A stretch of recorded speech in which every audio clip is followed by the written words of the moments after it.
Praised be Jesus and Mary.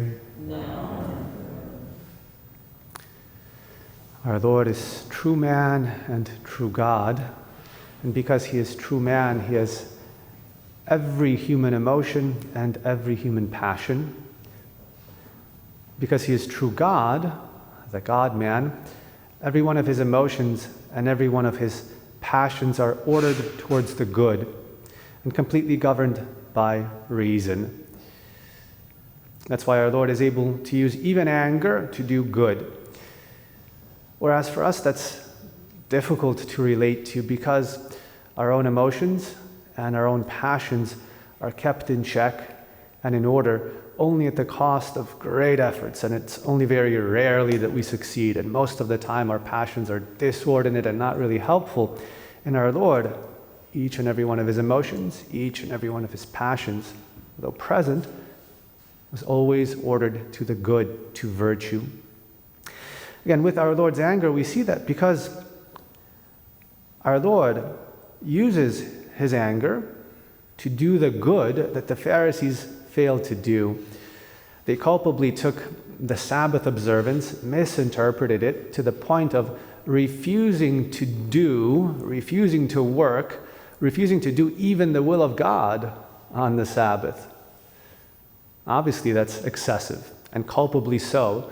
They failed to do even the will of God on the Sabbath day, instead doing evil by their neglect. And our Lord, angry at this, redresses the problem. And this is the amazing thing, that our Lord, with his anger, accomplishes the good that the Pharisees were failing to do. For us, again, that's difficult. Usually when we're angry, we simply add to the evil. Whereas our Lord, no. He clearly sees what the problem is. Good that should be done is not being done. He does it himself. He doesn't take out his anger on innocent bystanders. He doesn't further neglect to do the good that is being neglected. He doesn't add to the evil by attacking the Pharisees directly, again, and without addressing the problem. That's how our Lord uses his righteous anger to do good rather than evil. Now again, for us, that's difficult.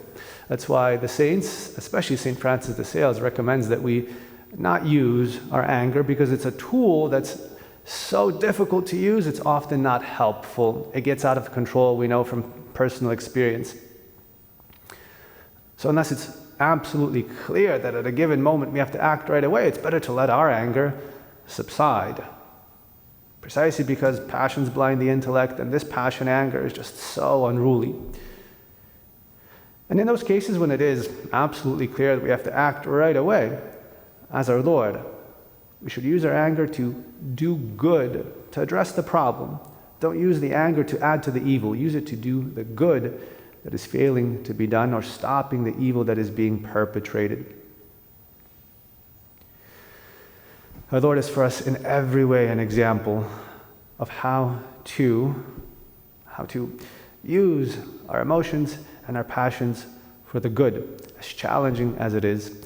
Let us ask Our Lady for the grace to imitate our Lord in everything, because he is true God and true man, our example and our model.